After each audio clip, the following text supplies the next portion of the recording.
जय हिंद प्यारे बच्चों। मैं शशि सर एजुकेशन पथ के इस प्लेटफॉर्म पे आपका पुनः स्वागत करता हूं।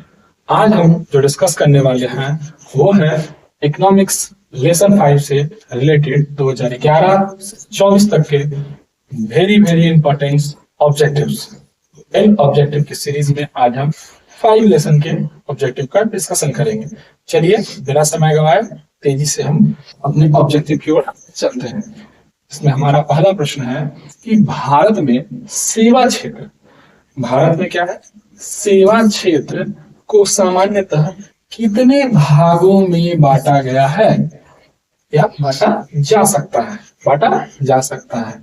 ऑप्शन आपके सामने है 2, 4, 6 या 8।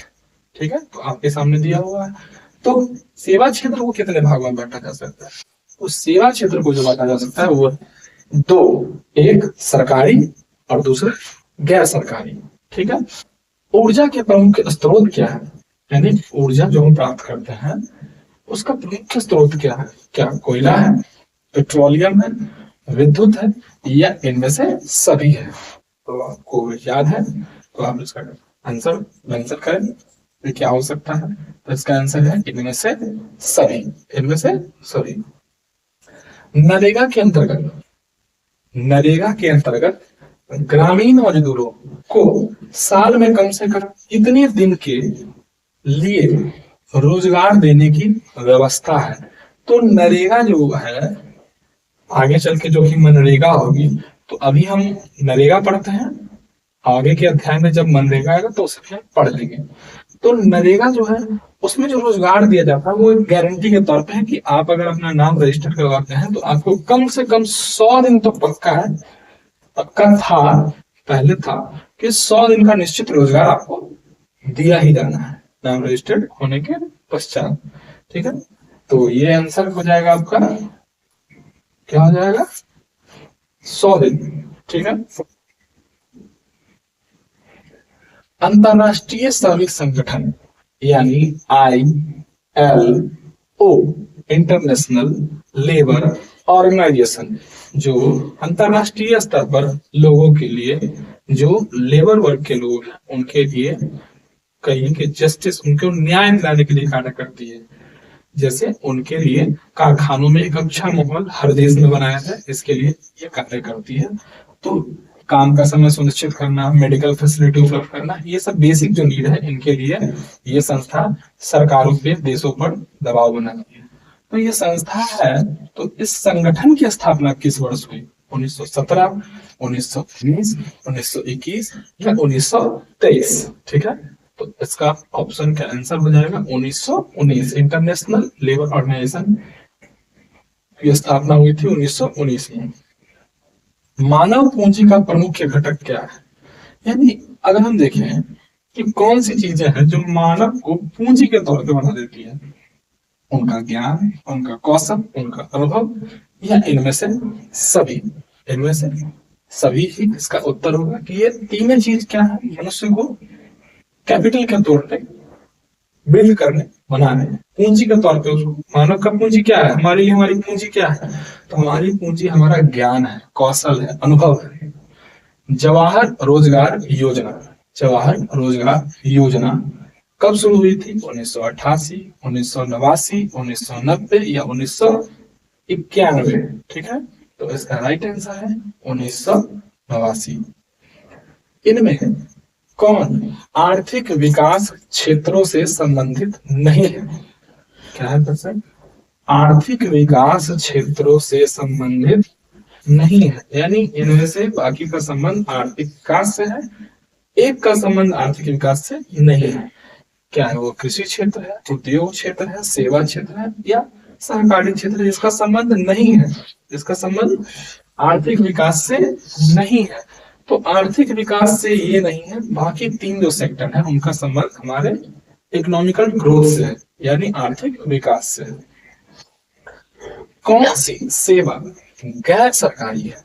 कौन सी सेवा गैर सरकारी? क्या सैन्य सेवा, वित्त सेवा, मॉल सेवा या रेल सेवा?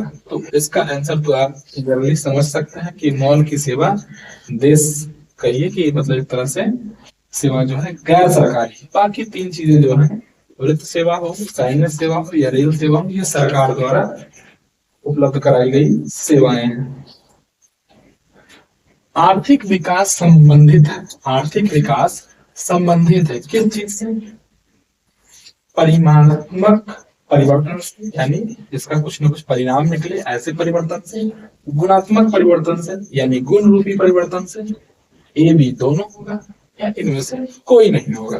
तो इसका आंसर जो है वो है ये। आर्थिक विकास का मतलब हो गया कि परिमाणात्मक यानी आंकड़ों में भी परिवर्तन हो और गुणात्मक मतलब क्वालिटी में भी, गुणवत्ता में भी परिवर्तन हो, यानी आंकड़ों के आधार पर भी हमें बदलाव आए और क्वालिटी के तौर पे यानी गुण स्तर पे भी हमारे अंदर हमारे देश की स्थिति बिल्ड मजबूत हो। अगला प्रश्न है, विकासशील देशों में कार्यशील जनसंख्या, यानी हमारा देश क्या है? विकासशील, विकसित तो अभी हम बोल रहे हैं।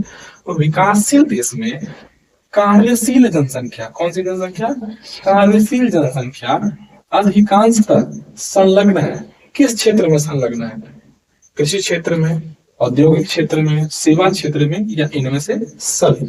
तो किस क्षेत्र में ज्यादा संख्या में लोग लगे हुए हैं? तो कृषि क्षेत्र।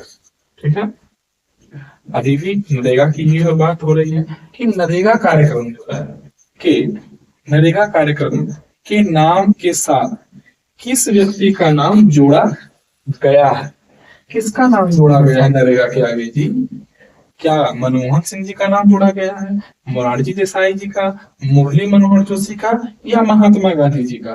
तो इसका राइट आंसर है महात्मा गांधी। ये आगे एम लग जाएगा तो मनरेगा हो जाएगा। निम्न में से कौन आर्थिक आधारभूत संरचना का घटक है?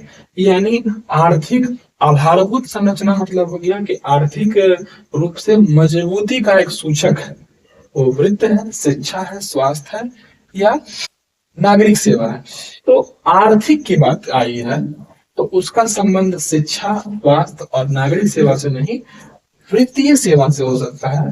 तो यानी कहिए कि आर्थिक आधारभूत संरचना जो है उसका संबंध किस चीज से? वृत्त से। ठीक है, वृत्त से।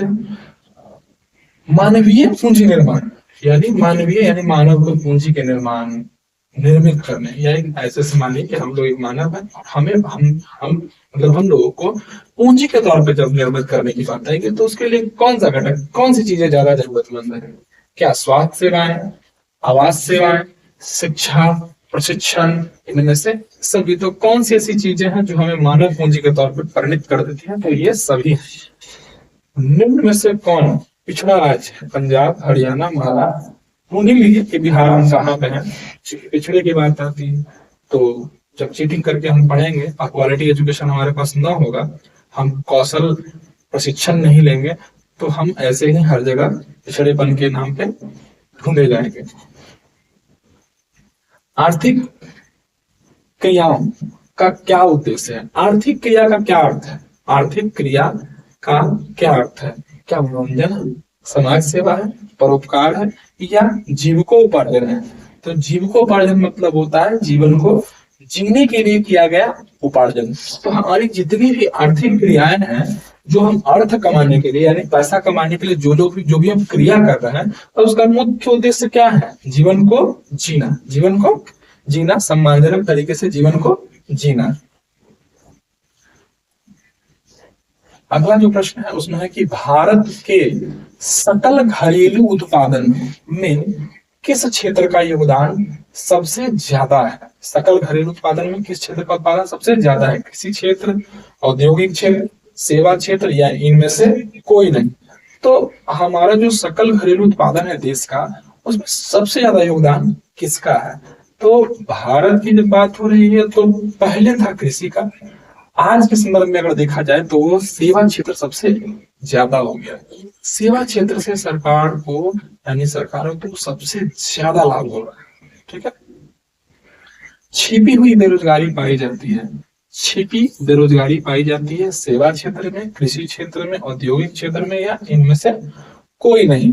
इसका आंसर, एग्जैक्ट आंसर यही है कि कृषि क्षेत्र है, क्योंकि कृषि क्षेत्र में ही लगना दो लोगों को होता है, यानी आवश्यकता 2 लोगों की होती है मगर पूरे 4 लोग उसमें लगे हुए रहते हैं, पूरा परिवार ही उसमें लगा हुआ रहता है और वो सब सोचते हैं कि हम लोग काम कर रहे हैं।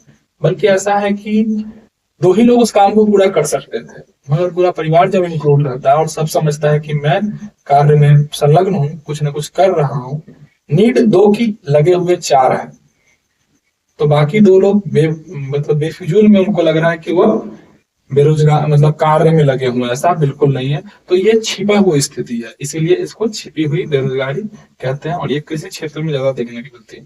वस्तुओं और सेवाओं को अपने उपयोग के लिए कौन खरीदता है?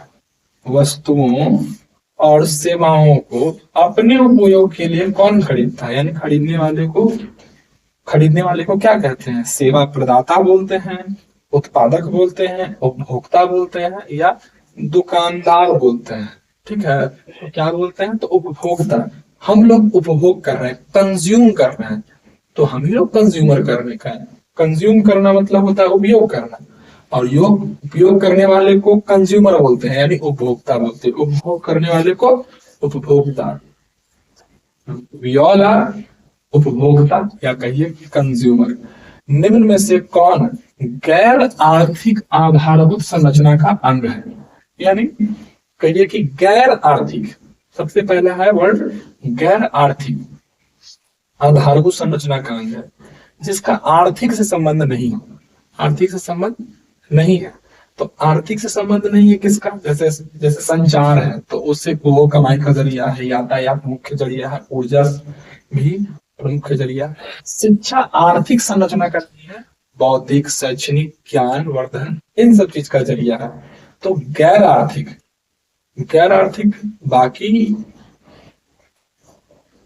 बाकी सब आर्थिक है और केवल शिक्षा ही है जिसकी संरचना का उद्देश्य केवल आर्थिक नहीं होता है, ये शैक्षणिक, बौद्धिक कहिए कि रूप से विकसित करना भी इसका उद्देश्य होता है।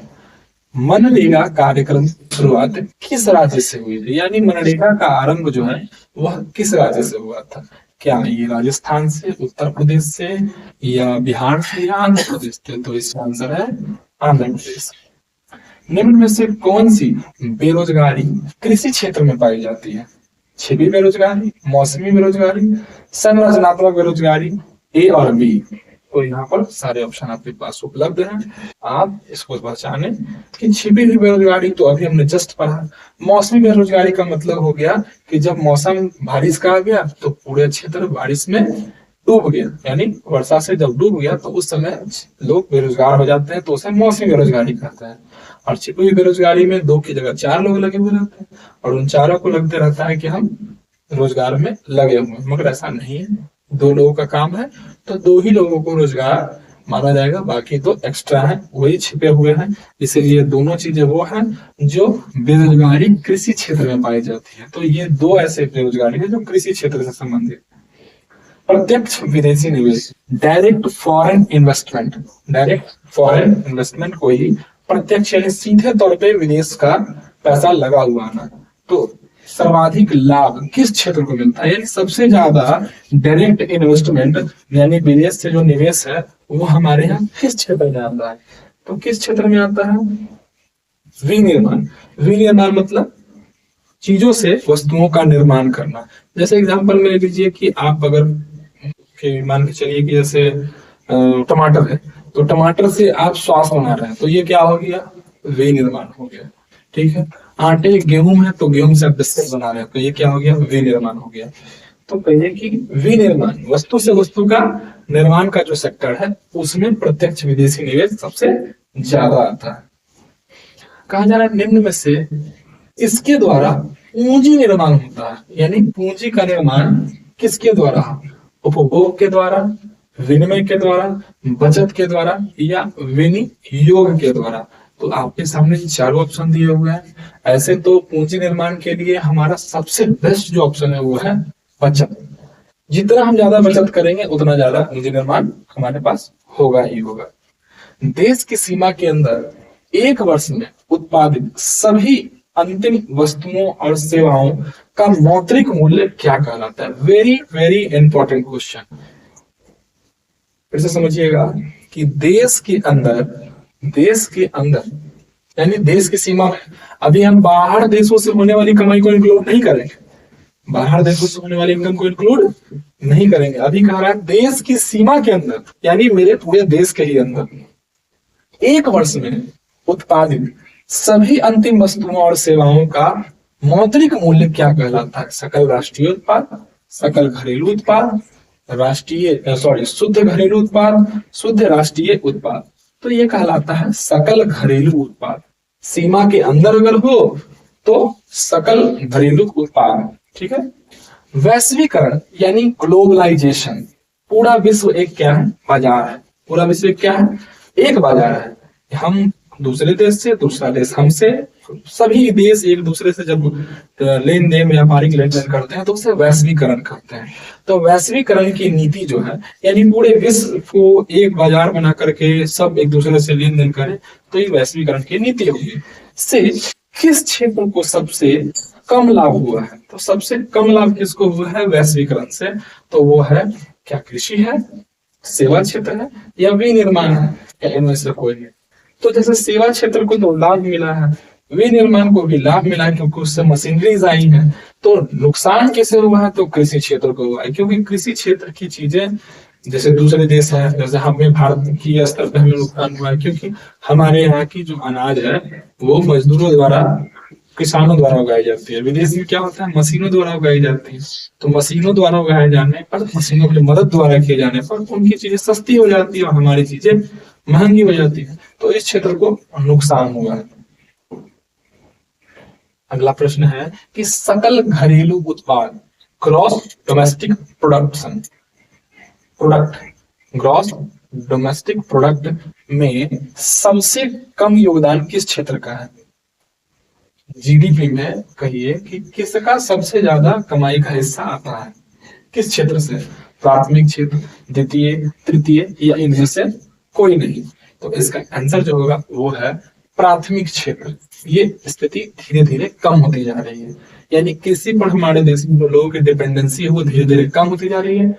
इसीलिए कहा जा रहा है कि सेकेंडरी सेक्टर और टर्सरी सेक्टर से तो ज्यादा इनकम हो रहा है, मगर प्राइमरी सेक्टर का स्थिति, क्योंकि कृषि में हमने जरूरत जितनी चाहिए थी उतनी सुधार हमने की नहीं। निम्न में से क्या आर्थिक आधारभूत संरचना का अंग है? यानी आर्थिक आधारभूत मतलब सीधे तौर पे हम कह सकते हैं कि आर्थिक स्थिति को मजबूत बनाने, यानी अर्थव्यवस्था को और स्ट्रॉन्ग करने में किसका सबसे ज्यादा अहम योगदान रहता है? तो देखिए, आर्थिक आधारभूत संरचना का योगदान को मजबूत करने में शिक्षा, स्वास्थ्य, नागरिक सेवा या यातायात। तो इसको स्ट्रॉन्ग करने में आप पढ़े लिखे रहे न रहे कोई फर्क नहीं है, स्वस्थ अस्वस्थ भी कोई फर्क नहीं है। नागरिक सेवा से यातायात अगर बेहतर हो, यातायात अगर बेस्ट क्वालिटी का हो, तो आर्थिक आधारभूत संरचना का निर्माण बेहतर से बेहतर तरीके से किया जा सकता है। यानी आर्थिक स्थिति को बहुत ही अच्छे स्तर पर ले जाया जा सकता है जब आपके यातायात के सुगम से सुगम साधन उपलब्ध हो। तो चलिए इस सीरीज को हम यही समाप्त करते हैं। आशा है आप इसे अच्छे से समझ रहे होंगे। उम्मीद है कि आप इस वीडियो को लाइक, शेयर और कमेंट भी करेंगे, अपने दोस्तों तक शेयर भी करेंगे। लाइक करते जाएं, क्योंकि लाइक करने का कोई खर्च नहीं है, मगर हमें लाइक करने से आपको, हमको, हमारे वीडियोस को, हमें बहुत सारे लाभ मिलेंगे। तो आप यदि चाहते हैं कि हमें लाभ पहुंचे, हम आगे आपके लिए भी ऐसे वीडियो लाते रहें, तो आप जरूर से जरूर इसे लाइक करें। जय हिंद, जय भारत।